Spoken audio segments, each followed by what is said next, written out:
Ready? Okay. Okay, off we go. Who's here? Nick. Jose, hello. Can I start by asking you about Diego Costa's fitness? Are you hopeful he might be able to play a part this weekend? Didier for sure. It's good, it's fine. Remy not for sure. And Diego, let's make a decision tomorrow. How big a boost would it be for you if you could play, given that he obviously scored a great goal against Arsenal earlier in the season? Well, it's a very important play for us, but the reality is that we are coping with the difficulties of every match without him. Remy did well for us, DJ is doing well for us. The team is playing in a different way to adapt to it too, but we are doing our job.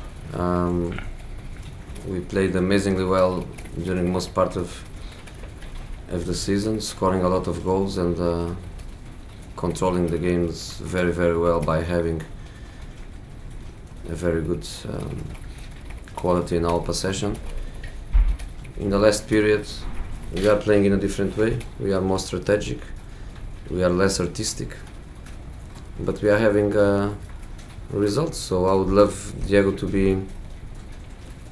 be back, but I trust the other people, and this week, because we are not sure about him, we decided Solanke not to play yesterday with the under-21s, also to have him fresh and ready. So I don't know, Didier and Solanke, or Didier and Diego, if we'll make that decision tomorrow. But Diego is just there. If not Arsenal, will be Leicester.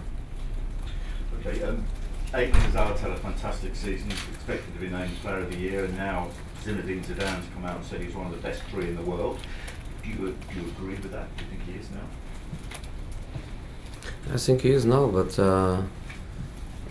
this is not our culture in this country. Is not our culture in this club. It's not even my culture as a coach to be going in this direction. The best, the second best, the third best.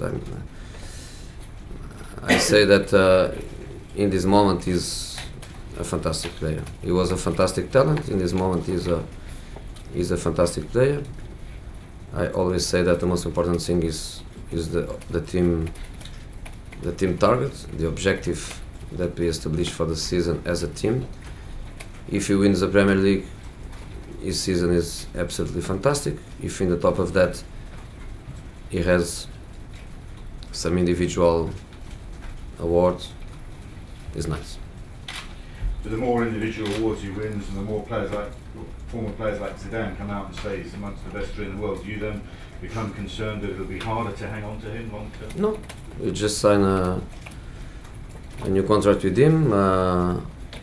We didn't put a gun in his head. He had lots of time to think about it. He had the family to assist him in his analyze. He likes Chelsea, likes the team, he likes the league. He made a commitment for the future of the team, signing a very good contract. I don't think he's interested in go. What sort of reaction are you expecting Cesc Fabregas to get at the Emirates on Sunday, Jose? I don't know. To be fair, I don't know, and to be fair, I'm not worried with that. Frank Lampard played at Stamford Bridge without any kind of problem, and with a good reception. I don't see a reason for Fabregas not to have the same at the Emirates. But if he has some bad reactions, I think he's one of the players that is more than ready. He played in Barcelona with an Arsenal shirt. Why he cannot play at the Emirates with a Chelsea shirt? So I don't see a problem. Why do you think he did choose Chelsea over Arsenal, given that supposedly Arsenal had first refusal? I know why he chose Chelsea. I don't know why he didn't choose Arsenal. I only can speak about us, what we promised him, what he promised us. I cannot speak about his time at Arsenal, the decision that made him leave, the decision that stopped him to be back. I don't know if it was the manager's decision, if it was his decision. I really don't know. I just know that we promised him that we were going to build a team very adapted to his style of play, that in principle we were thinking about him to be an important player in our project, and that normally good projects always end with titles, and he was looking for that. So that's the only thing I can say. When you first came to the Premier League in 2004, Arsenal were the league champions, they were the Invincibles. They had to be your number one target. Is that why it's inevitable that you and Arsene Wenger will always become rivals? For me, he's not my rival. I don't feel that. I just feel he's the manager of a big club in the same city where I work and I live. It's a big club with the same objectives that we have in the competitions we play, and because of that always come a little bit of that rivalry. But for me it's not different than when I was Inter with the Milan managers. It was not different than when I was in Real with Atletico managers, or Porto with Benfica managers. It's the same, no difference. How proud are you, though, that you had this unbeaten record over one of the most successful managers in this country? 12 games over the years. I'm not proud. I'm not proud. It's some achievement, isn't it? No. For me, achievement is win tomorrow. It's not the other 12 matches that we play before against Arsenal. For me, the achievement is to win tomorrow. I don't look to this. I don't look to numbers. I don't look to what I did against this manager or against that club. That's not a problem for me. But psychologically, does it not help your players, the fact that they'll be going into the game thinking our manager has never lost? I think they don't even know, to be fair. I think they don't even know, unless they watch TV in the last couple of days, or they read every paper. I don't think players they look to these details. Matches are, isolated events. Every match is a match, no relation with the previous one, no relation to the next one.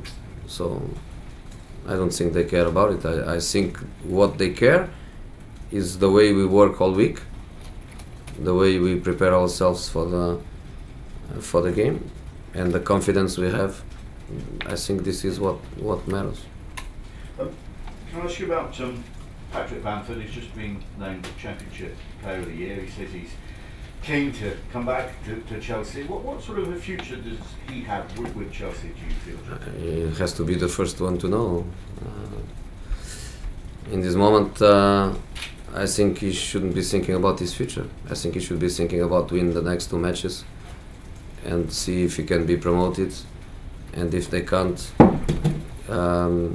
he still has 2 or 3 more matches to play in the playoffs. And I think he should focus on Middlesbrough. He should focus on his teammates and not about his future. Just one last one from me. I know you've got a good relationship with Roy Hodgson, and I know that the post-season tour hasn't been absolutely finalised, but if you get a phone call from Roy at the end of the season saying, Jose, can I have Gary Cahill rather than you go on a long overseas trip with him so he can play for England, what would your response be? I respond that the rules are very, very clear, and during the season the rules are to be respected, and in the end of the season it's exactly the same thing. So the players that go to to a tournament like Copa America, they have a certain number of days to go. The players that play a friendly match, they have a certain number of hours to go, and the players that play an official match in qualification for the Euro, they have another number of hours to go, and we are going to respect that as we did all season. So no problems, for sure, no problems, because when our players they have to be, they will be, that's for sure. Jonathan. You said last week that Man United have an amazing squad. How do you view Arsenal? The same. Incredible numbers, incredible quality of players, and players for the same position. Many alternatives. I think the squad is fantastic. As Nick said, Arsene Wenger hasn't beaten you in 12 games. Do you think they're now, the run they're on, best equipped to end that run? We feel that we can win. That's our feeling. You've had your moments with Arsene Wenger. No, I didn't. You haven't had your moments with Arsene Wenger. So the spat last season on the touchline, you called him a specialist in failure. No problems. How would you describe your relationship with him? I don't describe. I mean, is it cordial, or will you shake hands with him? It's not important. Tomorrow important is what, not tomorrow, after tomorrow. The only thing that matters is the football game. It's the only thing that matters. So what I wish is Chelsea, Arsenal and Mr. Oliver's team to be top. But do you respect him for what he's achieved? I respect everyone. Including Arsene Wenger? Of course, I respect everyone. Are you surprised that nobody's pushed you harder? At the top 10 points clear, you've been at the top most of all the season. I think everybody pushed us harder, very hard. If you look to the last couple of months, couldn't be harder. You know, 1-0 last minute against QPR, 2-1 against Stoke, 1-0 against Man United, 2-1 at Villa Park, 1-1 at home, Southampton, 1-1 at home, Burnley. Everything was difficult.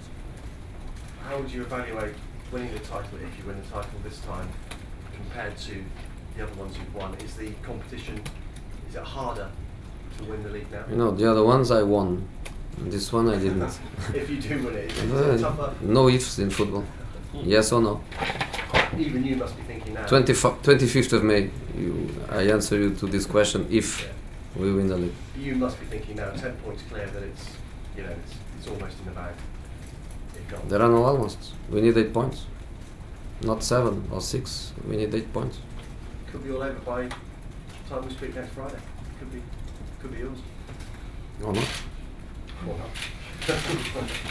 Jose, you said no one, that you've been pushed very hard this season.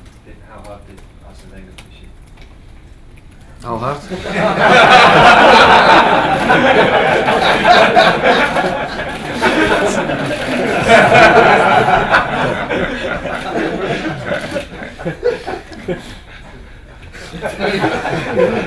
He deserves a proper answer.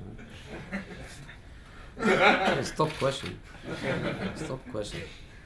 But because I'm always honest in my answers, I cannot answer you. Is that it? Sorry. I know you said earlier on about Eden Hazard definitely not going anywhere, but is there any sort of concern that Real Madrid, once again talking about a player, they've used this tactic before? Would you rather than Zidane not say anything at all? I don't care. And how much would you say Eden is worth now? If Gareth Bale, they paid £86 million. That's a good question. More than Gareth Bale? More than Gareth Bale? I have my idea about it. What's that? Can you share? Can you share what your idea is? No. And Didier Drogba scored 13 goals against Arsenal in 14 appearances, 15 in 15 if you count Galatasaray. They won't look forward to. You play against Galatasaray? You score with Galatasaray? Yeah, twice. They won't look forward to. Arsenal on the base? Let's see if you can do it again. Do you I know you said that your record won't count for much, but do you think Didier's? No, doesn't count. It's an independent event. Doesn't matter what he did in the past, but if you can do it again for us, we need that. Martin. Jose, after some top questions, can I ask you a bottom question that a commentator needs to know? Is everybody else fit apart from the striker problems Yeah. that you've got? Yeah, everyone. Jose, you say Remy wasn't fit or he might be fit? He's No not. chance.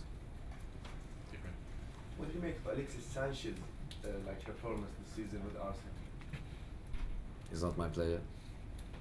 And do you think without him Arsenal could be in this level? He's not my player. He's not my team. I don't do this kind of analysis. Last one.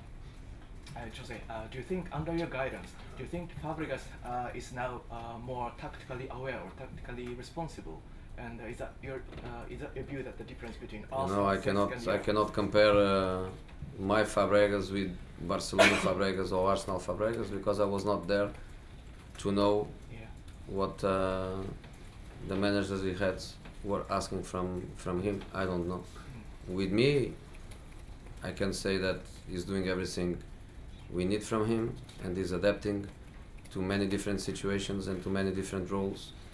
Sometimes plays very positional, other times plays as a mobile number 8, other times plays as a number 10, and he's doing every job the team needs. For me, fantastic contribution, a fantastic season is doing for us. Okay, thanks guys. We'll turn the cameras off.